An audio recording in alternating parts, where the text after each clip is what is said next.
Selon des sources proches d'Etoudi, le palais de l'équipe nationale du Cameroun, la question de l'évacuation sanitaire de l'ancien ministre d'État de Marafa, Hamidou Yahya, est sur le bureau de Paul Biya depuis des semaines.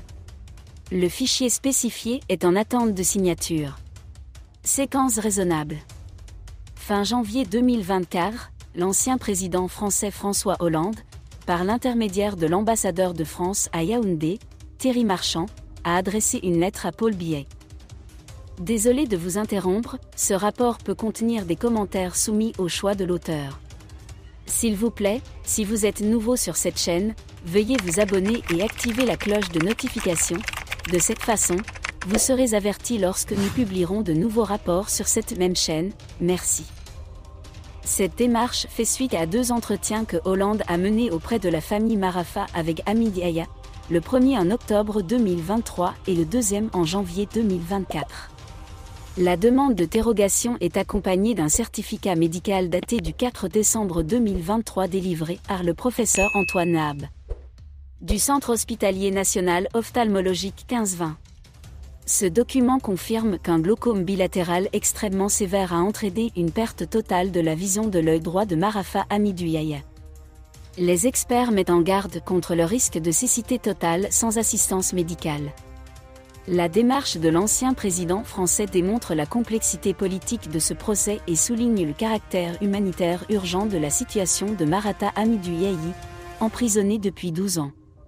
Les renseignements sont complices dans l'affaire Albatros concernant l'achat raté d'un avion présidentiel. Des appels à sa libération ont été lancés par un certain nombre d'organisations, notamment le département d'État américain, l'Internationale socialiste et des groupes de défense des droits de l'homme.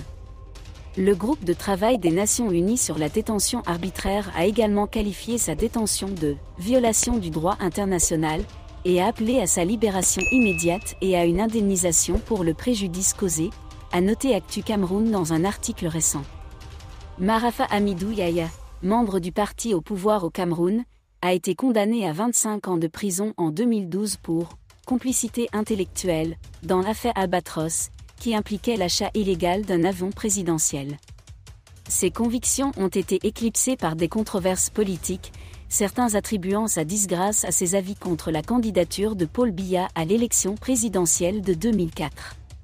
L'échec de Jean-Pierre Amugu-Belling et de sa chaîne Vision 4.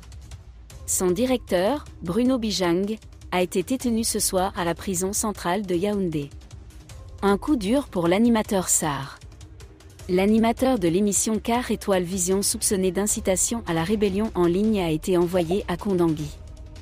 Voyage jusqu'à la prison centrale de Kondangui, où Bruno rejoint les rangs des prisonniers aux côtés de militants et opposants de tous bords, notamment Amugu Belinda, son patron. L'animateur populaire mais controversé Bruno Bijang suscite autant de passion que de vives critiques.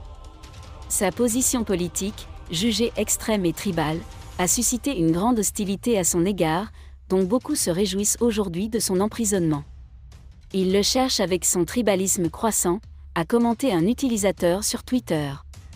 Tellement juste après toutes ces déclarations belliqueuses, a ajouté un autre. La preuve en est que dans un contexte politique instable, la moindre étincelle médiatique peut vite s'enflammer. Et les personnalités publiques doivent payer pour leurs opinions. Merci d'être resté avec nous jusqu'à ce point, comme toujours pour promouvoir la liberté d'expression. Laissez vos opinions à ce reportage dans la section commentaires ci-dessous.